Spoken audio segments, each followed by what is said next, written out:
Hunter Association evaluation hall went dead silent as the tablet beeped. Skill, random item generator. Item, broken clock. Rating, F, trash tier. Next. I expected nothing less from you. Don't bother coming home. They don't know what this skill really does. None of them. Laughter erupted from the crowd of new hunters. Koki's father walked out without a backward glance. Random item generator. It's supposed to be more than this.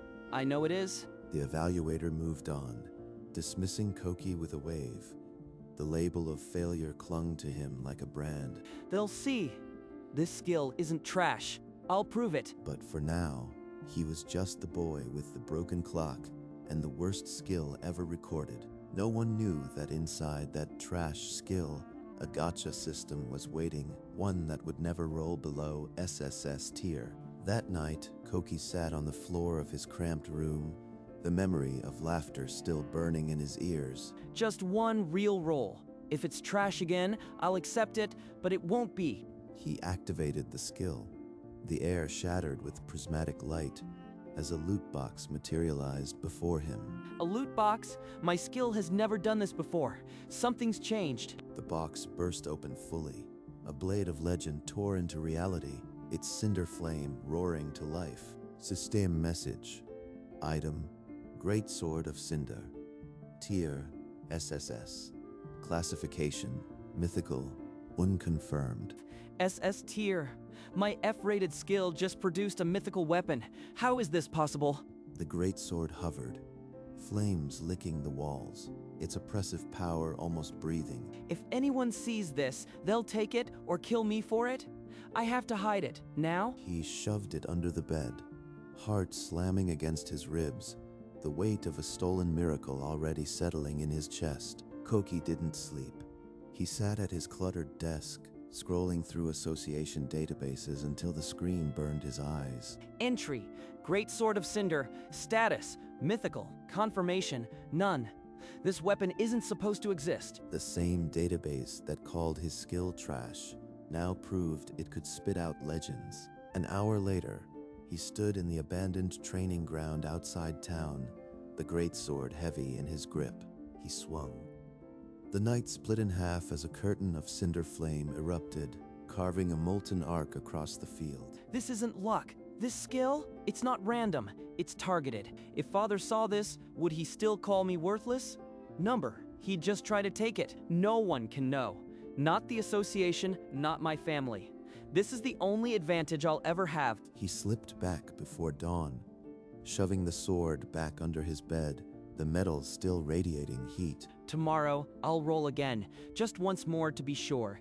Then I'll decide what to do. He waited until the house fell silent, then sealed his door and triggered the skill again. Prismatic light erupted once more. This time, a bow of silver and storm materialized, golden runes pulsing. System message. Item, Bow of the Tempest. Tier, SSS. Classification, legendary, unconfirmed. Another SSS. It's not a fluke. Every roll is broken. The next day, Staff of the Abyss. The day after, Shield of Aegis. Each rolled with the same blinding certainty. Within a week, his cramped room glowed with 3 SSS weapons, their combined aura pressing against the walls. I can't hide this much longer. The glow alone will attract attention. Outside, his father's heavy footsteps echoed in the hallway. Koki threw a blanket over the weapons, heart racing. Koki, still hiding in there. You'll never amount to anything. I need money. Enough to leave this place. The black market.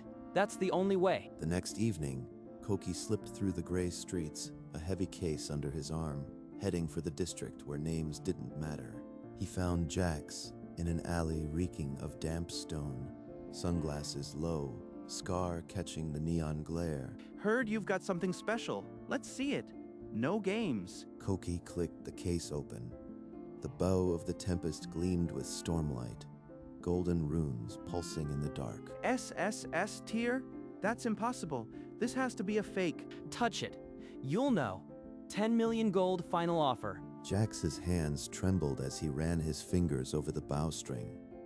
He counteroffered 8 million, voice cracking. He's robbing me blind, but I can't walk away with nothing. They clasped hands over a worn briefcase of gold and the sealed weapon case. The deal was done. I am rich, but that bow belonged to someone else, and I just sold their legacy. Jax's mouth couldn't stay shut. Within hours, whispers of an SSS bow sold by an unknown boy spread through every backroom and broker network. By morning, the rumor hit the association's intelligence desk. An untraced SSS-Tier weapon had entered the market. An SSS bow from an unregistered hunter? Find them before the other guilds even know it exists. I don't care how you do it. Squeeze every broker, crack every informant. That weapon belongs to the Crimson Vow. How curious. An SSS item appearing out of nowhere. Assign my best tracker quietly, no footprints. Across the city, Koki walked home with a briefcase of gold, the prickle of eyes on his neck impossible to shake. Just paranoia. No one knows it was me. Keep your head down and stay invisible. But in 3 guild headquarters, orders were signed, agents dispatched, a silent net tightening around the phantom cellar. Koki noticed new faces in town, hunters asking too many questions near his usual routes. He dismissed them as routine association patrols. He was wrong. The 3 most powerful guilds on the continent had just marked the unknown source as their #1 target. Koki sealed his door and triggered the skill again. The staff of the abyss hovered in purple light. It was time to sell. He contacted Jax through an encrypted line. The dealer's voice was tight with fear. Another one? You are going to get us both killed. The guilds are offering a fortune for your head. I can't move this. You'll move it because I am offering you 50% more than last time. 20 million. Jax, take it or I walk. They agreed. That night, they met in a cargo bay reeking of rust and sea salt. No one around for miles. Koki unlatched the case. The abyss staff's gem sucked in the dim light. Jax forgot his protests. Mesmerized, gold exchanged hands. Jax counted with trembling fingers, the crate's heavy lid slamming shut, sealing the new deal. But a guild tracker had followed the shipping manifest. The magical signature led directly to Koki's district. A red dot bloomed on a digital map in a guild office. The search radius shrank. I am untouchable. They'll never trace it back to me. Just one more sale and I can disappear. Before dawn, guild agents cornered Jax in a warehouse. A gun to his head loosened every secret. Young man, shaggy chestnut hair, a golden streak, calls himself Koki. He's the source. Within hours, the description landed on 3 separate guild leader desks. A sharp knock rattled Koki's apartment door. He opened it to 3 figures in immaculate suits, the guild leaders. They know nothing. This is about the items, not the skill. Play it cool. You've produced 2 SSS items in a week. Join the Silver Blades. I'm offering a 10 million gold annual contract. 40% of all weapon sale profits from the Crimson Vow, and a permanent seat at my command table. Ironreach will not only pay more, we'll provide absolute protection. No one will touch you. I need 3 days to decide. Alone. They left, but their offers hung in the air like chains. He was now the most coveted hunter on the continent, and they still believed his skill created the items. Koki sat alone, the silence heavier than the footsteps that had just faded. They're all desperate. I can bleed them for more. Non-exclusive contracts. I'll supply all 3 but owe loyalty to none. Over the following days, he met each leader separately, weaving their hunger into a knot. A castle on the Eastern Cape and a personal blacksmith.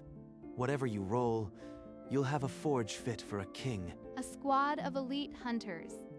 Their lives are yours. No one will touch your production chain. A voting seat on the Ironreach Council. You won't just sell to us, you'll help decide where we aim our swords. Koki signed 3 scrolls, each thick with gold leaf promises.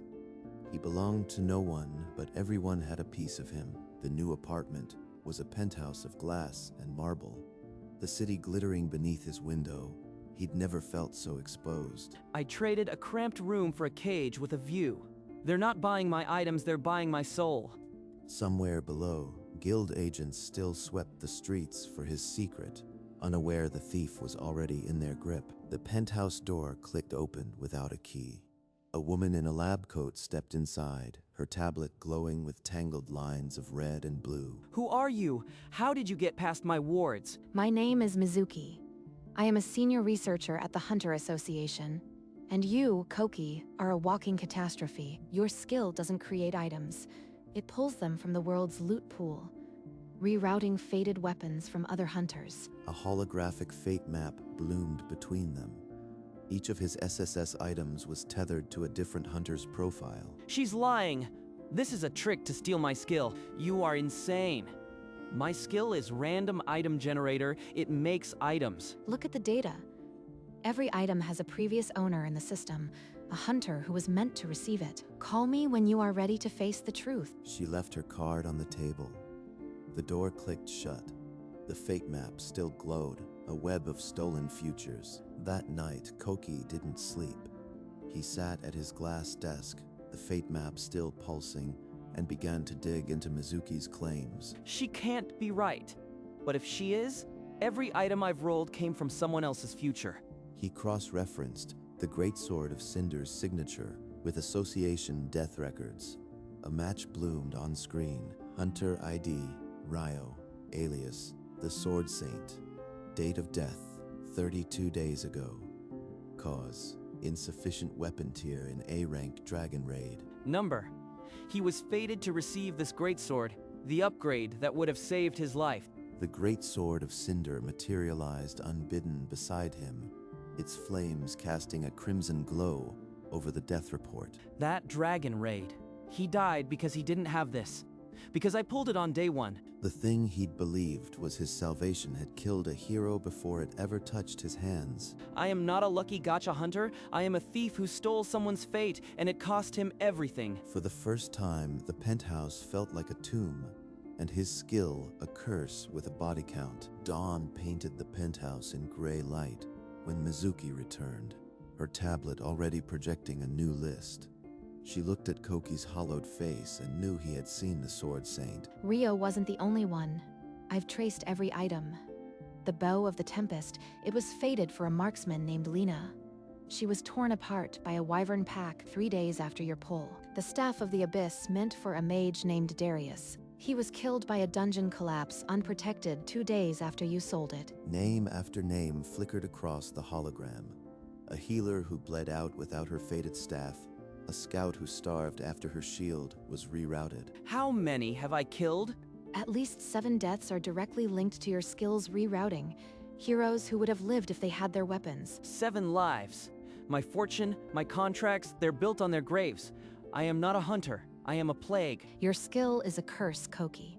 The only question is whether you'll keep pulling that trigger, knowing who it kills. The list collapsed into a single blood-red file. Loot theft casualties. Confirmed. Mizuki let it hang in the air, then walked out without another word. Koki pressed his forehead to the cold marble, the weight of 7 stolen fates crushing him. He had become the richest man in the kingdom, and the poorest in his soul. 3 days passed in the penthouse like a slow bleed. Koki's hand hovered over the skill bracelet each morning, then fell away. I can't. Every roll is a coin toss on someone's life. If I stop, the guilds will destroy me. If I continue, I am a killer. Nightmare after nightmare. The Sword Saint's last breath, the marksman's scream, the mage's crushed body. He woke drenched in sweat, his tablet pinged without mercy. Demands from all 3 guild leaders. They had buyers lined up and patience thinning. You have 24 hours to produce, or I release your location to the press and void your contract. They'll expose me. But maybe that's what I deserve. A furious knock battered the penthouse door. Guild envoys, armed and impatient, demanding a new item. Get away from my door. There's nothing for you today or ever. He slammed the bolt and sank against the wall, hands shaking. The weight of 7 graves pinned him to the floor. I am trapped. The skill is my only value. but using it makes me a murderer.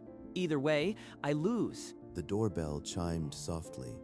Koki froze. The sound was a broken plea, not a demand. He opened the door.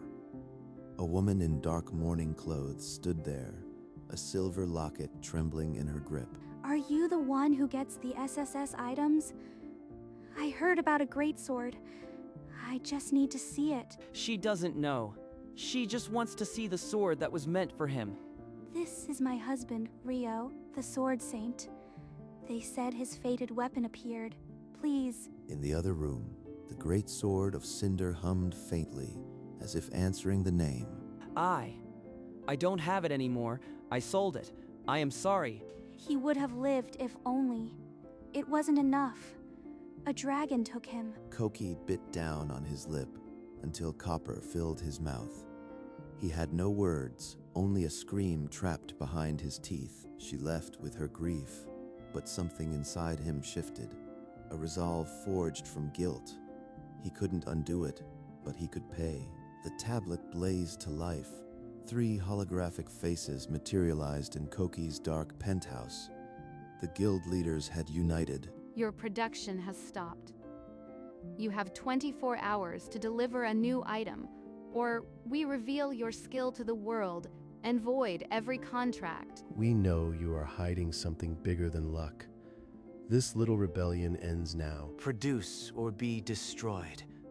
Those contracts are chains around your neck. The screen flickered to a newsfeed. Another hunter, dead, a tank who never received his fated shield. Koki's stomach clenched. You see? Every day you wait, someone else dies without their destined weapon. Is that the legacy you want? They're right. Stalling kills even more. But using it makes me a murderer. Decide, boy. We've investors pacing cages full of gold. Give us something to sell. The call ended, leaving Koki in the dark with the phantom weight of the contracts and the blood-red news feed still scrolling. I have to choose. Stop and be ruined, or keep stealing and drown in their blood. There has to be another way. The door clicked open. Mizuki had returned, her tablet dark. She took one look at Koki's wrecked expression and let out a weary breath. I heard the guilds gave you an ultimatum. I also know you are considering just stopping. That would be a mistake. She's right. Stopping doesn't undo anything, and the guilds would destroy me. But what else is there? The loot pool is finite. Every item you roll is one that a hunter might never get. But if you stop, the theft still happened. The only thing that can balance it is restitution. The holographic ledger floated between them. A widow's debt, an orphan's school fees, a father's funeral costs, 7 families left behind. She wants me to pay them, to become a charity built on stolen graves. What kind of monster would that make me? So I'd be a thief who throws money at the families he ruined? A monster with a charity? Better a repentant thief than a silent killer. You can't bring back the dead, but you can keep their children from starving. That's more than the guilds will ever do. Koki stared at the ledger, then at his trembling hands, hands that could pull a trigger or write a check. The weight didn't lift, but it shifted. I could use the skill for this. I'd still be a thief, but maybe I could be more than that. I have to try. Through the night, Koki's pen scratched across a new document, a binding promise to surrender 90% of every sale. I've verified the families, the widows, the orphans. Every name is irrefutable. If you sign, this becomes your armor. Armor won't stop the guilt, but it might keep their children from starving. That'll have to be enough. He called the 3 guild leaders. Their holograms flared to life, eyes narrowing at his proposed terms. You give away most of your profit. As long as weapons keep flowing, I don't care where the gold goes. We'll handle anonymous transfers. It keeps our hands clean and your charity quiet. They think it's weakness, but their greed will funnel millions to the families they'd otherwise ignore. The addendums were signed. Koki added his blood seal, binding himself to a debt he'd carry forever. I'll become the richest man they despise. That's the price of my Gacha curse. In the mirror, he rehearsed the words that would shatter his world, his voice steady, his gold eyes hard as coins. Koki stepped onto the press conference stage. The 90% donation screen, blazing behind him like a brand. My skill, Random Item Generator, doesn't create items. It reroutes fated weapons from other hunters. I'm a thief of destiny. A holographic fate map flashed behind him, each SSS tethered to a dead hunter's name. The room gasped. From today, 90% of every sale will go directly to the families of those who would have carried these weapons. A reporter's voice cut through. Are you a murderer?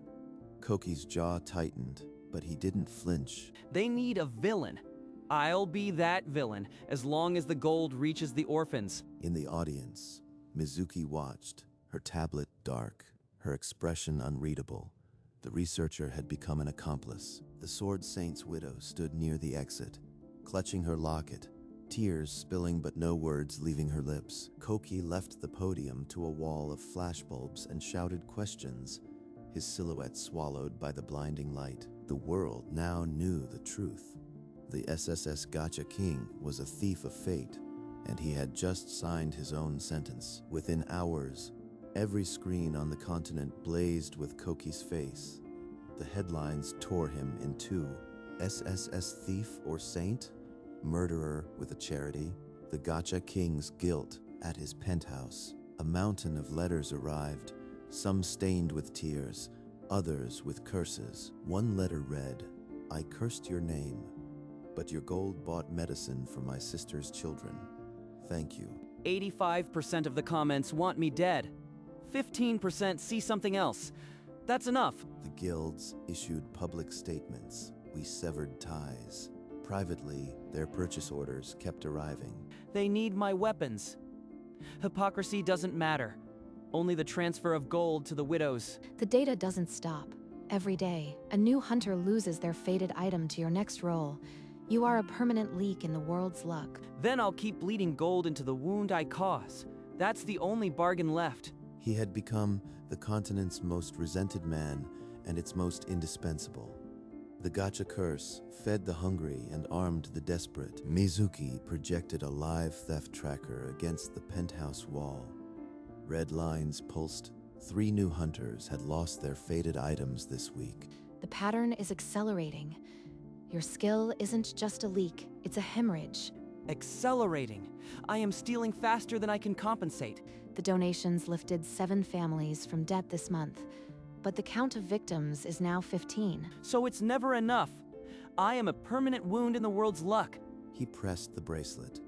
A brilliant prismatic loot box tore open the darkness, golden light flooding every corner. A new SSS dagger of obsidian and frost emerged, its chill cutting the air. He didn't flinch. You are the most dangerous hunter alive, and the most necessary. I'll keep going. What else can I do? I am the thief who pays. He had become the SSS thief in full. His curse, a constant theft. His penance, a constant flow of gold. The world would never forgive him, but it would always need him. 1 year later, rain fell on the hero's graveyard. Koki knelt and placed a wreath of white lilies on the Sword Saint's grave. Sword Saint Rio, a hero's light. Koki's reflection stared back from the wet stone, hollow and knowing. Millions paid, dozens lifted from debt, but I can't return the light I stole. A worn man stepped forward. Your gold saved my daughter's life. I cursed the theft, but I had to thank you. A woman's voice cut through the rain. You stole my brother's fate. He died because of your cursed hands. Koki said nothing. He bowed deeply, first to the man, then to the woman, rainwater pouring off his hunched back. The widow stood at a distance, clutching her locket. She didn't speak, but her eyes held something other than grief. Koki straightened and walked away through the downpour, the figures behind him blurring into the gray. In his penthouse, the donation screen still glowed. 90% transferred, hate mail, and thanks alike piled up. The SSS thief was still the richest and most resented man in the kingdom. And he was still walking. The camera prowls through the penthouse, mountains of gold, letters of hate and thanks, screens burning with data. One screen reads, SSS item donations, 4.7 billion gold. Another scrolls a live feed of cursing posts. SSS-Tier trends at the top. Beside it, a counter ticks upward. Families lifted from debt. They call me a monster, but the widows can buy bread. His reflection shows a face that no longer flinches. The golden streak catches the city light. He does not smile, but the bitterness has softened into something quieter. The thief of fate.